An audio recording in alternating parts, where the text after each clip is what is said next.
Hi there. Today we're going to talk a little bit about cooking, about making dinner on the trail, and some of the choices you make on a thru hike to do with that. So this here is my stove. It takes alcohol for fuel, which is this stuff, methyl hydrate. And what we're going to do, this is the fuel bottle I actually use on the trail. Just a regular crappy water bottle. Basically, you just pour fuel into the stove.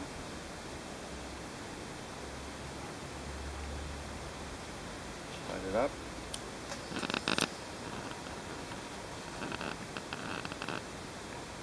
So alcohol burns invisibly, so the way to tell if it's on is just feel for heat. I've got my pot here ready to go with 2 cups of water in it. Just put it down on there. So the deal is that a pretty common kind of stove that people use is canister stoves or white gas stoves, and they have a big fuel bottle and then a big stove component. And when you're doing a thru hike like this, the availability of fuel is a big issue. You just can't find those nice, canisters of fuel, in the little towns that you're passing through. But what you can find is this stuff called HEAT, which is gasoline antifreeze. And you can get that from auto parts stores. Often gas stations carry it. And I just take one of those bottles of gasoline HEAT, pour it in here, and I carry this out onto the trail with me. And this bottle full would be enough for probably 2 or 3 weeks of dinner. So the thing about these stoves, about alcohol stoves, is the fuel bottle is incredibly light. I mean, this probably doesn't weigh an ounce. The stove itself probably weighs about an ounce. My whole cooking setup, like this pot is just a pot I happen to have. It's actually quite a bit too big for just me. With two cups of water in it, it's less than half full. But it's just what I happen to have. But the pot weighs less than half a pound. So my whole cooking setup is maybe half a pound. Just the fuel bottle for a white gas stove weighs more than that. Forget the rest of the setup. So anyway, when I'm on the trail, usually what I do is I'm hiking along, and when I get to about dinner time, I just stop on the side of the trail, and I usually cook my dinner an hour before I get to where I actually want to camp. So we've recreated the dirt. So you just kind of settle your stove into the dirt where it won't get, where there's less chance of lighting the ground on fire. I'll cook up this water, and what I do is I have a bag like this. This is a Ziploc freezer bag, and I've emptied a pack of Lipton Sidekicks into here.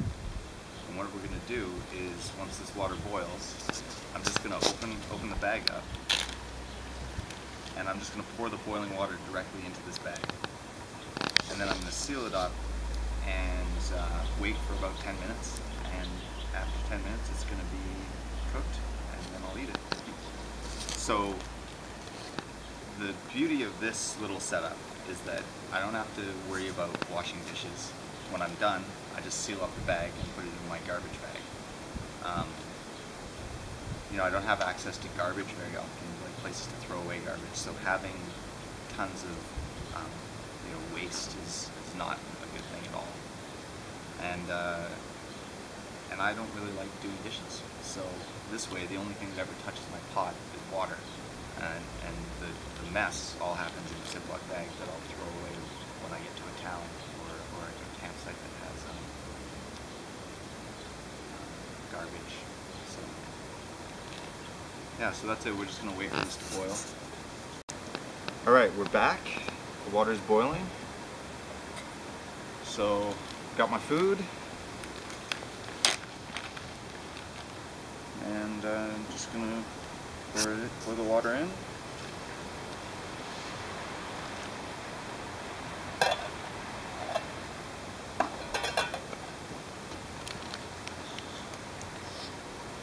And then I have my toque, And I'm just going to use my toque like a cozy to keep it warm while it cooks the noodles. So then I'll just leave this for until I'm ready to eat. Until it's ready to eat, I guess. 10 or 15 minutes. Alright, so we've waited about 15 minutes now. The food's just been sitting there. Feels mushy. That's good. So this is a Lipton Sidekick. I've also got this foil pack tuna steak. And I like my protein in my dinners, so I'm just going to take this and pour it right into the bag.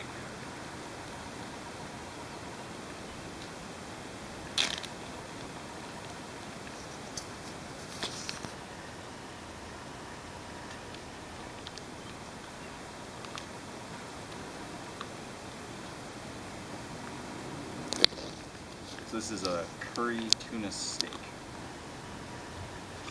And I have an extra long handled spork for digging into these bags without getting it all over my hands.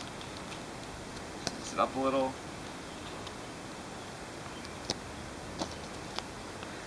That's it, dinner.